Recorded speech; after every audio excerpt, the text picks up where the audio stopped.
రసాలు మాగాయకి చెక్కు తీసుకొని ముక్కలు సన్నగా ముక్కలు కట్ చేసుకొని ఎండలో పెట్టుకోవాలండి 2-3 గంటలు.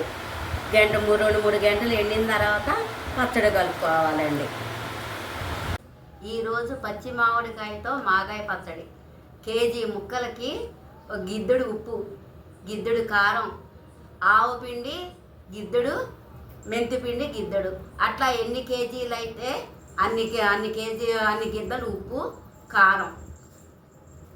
మూడో రోజు తెరమ్మత పెట్టుకోవాలి. నూనె కాగబెట్టి అందులో ఇంగు ఎక్కువ వేసుకొని ఎండు మిరపకాయలు కొంచెం ఆవాలు వేసుకొని తెరమ్మత పెట్టుకుంటే పచ్చడి చాలా బాగుంటుంది.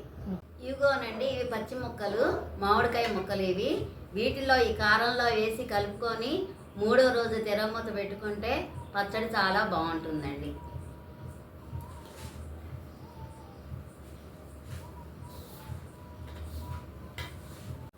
ఇదిగోండి, ఇలా ఈ డబ్బాలో పెట్టేసుకోవాలండి.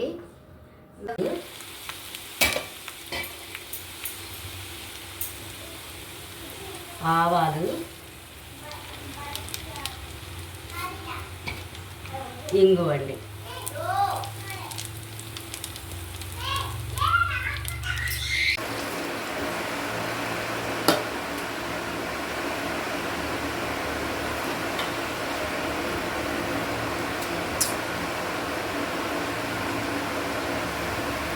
చెప్పాలిగా చెప్పేది కనుక లైక్ చేయండి, సబ్స్క్రైబ్ చేయండి, షేర్ చేయండి.